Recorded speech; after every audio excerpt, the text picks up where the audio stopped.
Hello everyone, welcome back Evafoodcourt. இன்றைக்கி என்ன recipe பார்க்க போகிறோன்னா சிக்கன் ரிசாலா. இது நார்த் இந்தியன் ரெசிபி. இது சப்பாத்தி, பரோட்டா, லச்ச பரோட்டா, தோசை இதுக்கெலாம் நாம் சைடிஷாக எடுத்துக்கலாம்.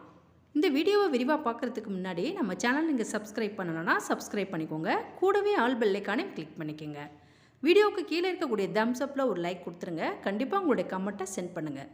வாங்க இன்றைக்கான வீடியோக்குள்ளே போகலாம். ஃபர்ஸ்ட் ஆஃப் ஆல் ஒரு 10 முந்திரியும் 10 பாதாம் பருப்பையும் ஒரு அரை ஸ்பூன் கசகசாவையும் நல்லா கொதிக்கக்கூடிய சுடுதண்ணியில் ஊற வச்சிடலாம். ஊற வச்சுட்டு பாதாம் தோலை நீக்கிட்டு மிக்சி ஜாரில் சேர்த்துட்டு நல்லா நைஸாக பேஸ்ட்டாக அரைச்சி எடுத்துக்கலாம்.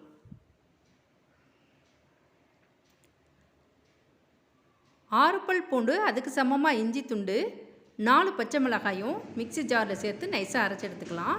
3 பெரிய வெங்காயத்தையும் துண்டுகளாக நறுக்கி பேஸ்ட்டாக அரைச்சி எடுத்துக்கலாம். 2 பெரிய வெங்காயத்தை நல்லா நீல வாக்கில் நறுக்கி எடுத்து 1 ஸ்பூன் நிறைய ஒயிட் பெப்பர் வெள்ளை மிளகு எடுத்துக்கலாம். எடுத்து இப்படி கல்லில் போட்டு நல்லா இடித்து தூள் பண்ணி எடுத்துக்கலாம். 1 ஸ்பூன் மல்லித்தூள் எடுத்துக்கலாம். இடித்து தூள் பண்ண மிளகுத்தூள், அரை ஸ்பூன் கரம் மசாலா தூள், அரை ஸ்பூன் ஜீரகத்தூள் எடுத்துக்கலாம். தாளிப்புக்கு 3 ஏலக்காய், 3 கிராம், 3 பட்டைத்துண்டு, 1 பிரிஞ்சி இலை, அரை ஸ்பூன் ஜீரகம், அரை ஸ்பூன் மிளகு, 1 கருப்பு ஏலக்காய் எடுத்துக்கலாம்.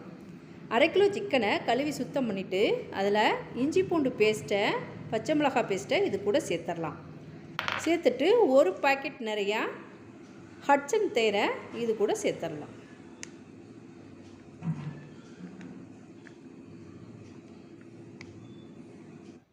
இதுக்கு தேவையான உப்பையும் இது கூட சேர்த்துடலாம். எடுத்து வச்சுருக்க மசாலா தூள்களையும் இது கூட சேர்த்துட்டு நல்லா கலந்து அரை மணி நேரம் மேரினேட் பண்ணி எடுத்து வச்சிடலாம்.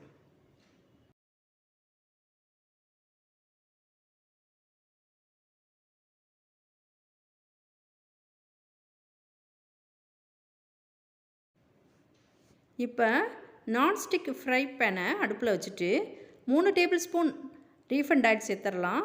அது கூட 2 ஸ்பூன் நெய்யும் இது கூட சேர்த்துட்டு காய விட்டுறலாம்.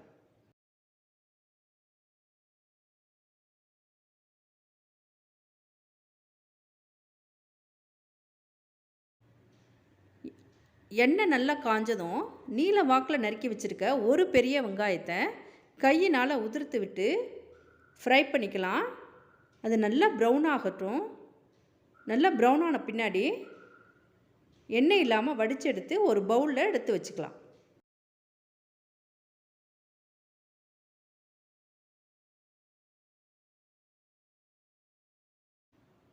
மீதி இருக்கக்கூடிய எண்ணெயில் தாளிப்புக்கு எடுத்து வச்சுருந்த பட்டை, கிராம், ஏலக்காயை இது கூட சேர்த்து நல்லா பொரிய விட்டுறலாம்.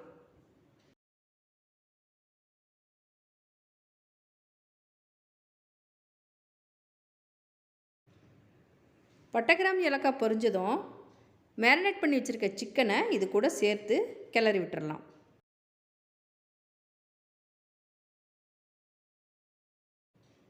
அஞ்சு நிமிஷம் நல்லா வதக்கின பின்னாடி நைஸாக பேஸ்ட்டாக அரைச்சி வச்சுருக்க வெங்காயத்தை அந்த பேஸ்ட்டை இது கூட சேர்த்துட்டு அதையும் திரும்ப ஒரு 5 நிமிஷம் நல்லா வதக்கி விட்டுறலாம். நல்லா கிளறின பின்னாடி ஒரு 25 நிமிஷம் சிம் குக்கில் மூடி போட்டு வேக வச்சிடலாம்.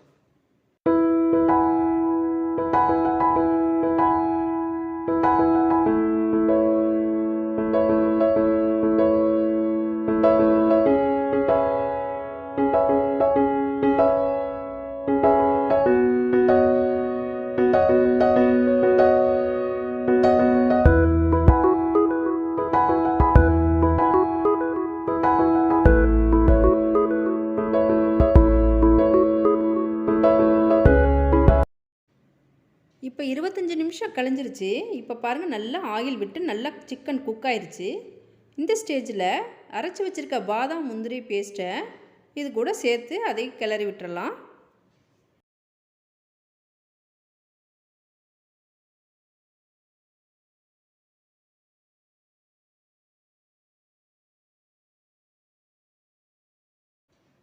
பாதாம் முந்திரி பேஸ்ட்டு குக்கானதும் கொஞ்சமாக கசூர் மேத்தி இலையை நல்லா க்ரஷ் பண்ணிவிட்டு இது மேலே தூவி விட்டுறலாம். ஒரு பச்சை மிளகாய் ஒரு 2 உள்ளார கீறி விட்டுட்டு அதையும் முழுசாக போட்டுடலாம். காரம் ஜாஸ்தி தேவைப்பட்டால் ஒரு 4-5 மிளகாய் கூட சேர்த்துக்கலாம். பார்க்கும்போது காரம் அதிகமாக இருக்கிற மாதிரி இருக்கும், ஆனால் காரம் இருக்காது. அதையும் சேர்த்து கிளறி விட்டுடலாம். ஒரு 2 நிமிஷம் திரும்பியும் குக் பண்ணிக்கலாம். கடைசியாக ஒரு 1/4 spoon rose water, 1/4 spoon kewra water இது கூட சேர்த்துடலாம். சேர்த்துட்டு ஒரு கொத்து கருவேப்பிலையை இது மேலே தூவி விட்டுறலாம். ஃப்ரை பண்ணி வச்சுருக்க வெங்காயத்தையும் இதுக்கு மேலே தூவி விட்டுட்டு இப்போ நம்ம பரிமாறிடலாம். அட்டகாசமான டேஸ்ட்டில் சூப்பரான சிக்கன் ரிசாலா நமக்கு கிடச்சிருச்சு. கண்டிப்பாக ஒரு முறை ட்ரை பண்ணி பாருங்கள். இந்த வீடியோவை உங்களுடைய ஃபேமிலி ஃப்ரெண்ட்ஸுக்கு ஷேர் பண்ணி வைங்க. மறக்காமல் நம்ம சேனலை சப்ஸ்கிரைப் பண்ணிக்கோங்க. உங்களுடைய கமெண்ட்டையும் லைக்கையும் சென்ட் பண்ணுங்கள். Thank you viewers. தேங்க்யூ ஃபார் வாட்சிங்.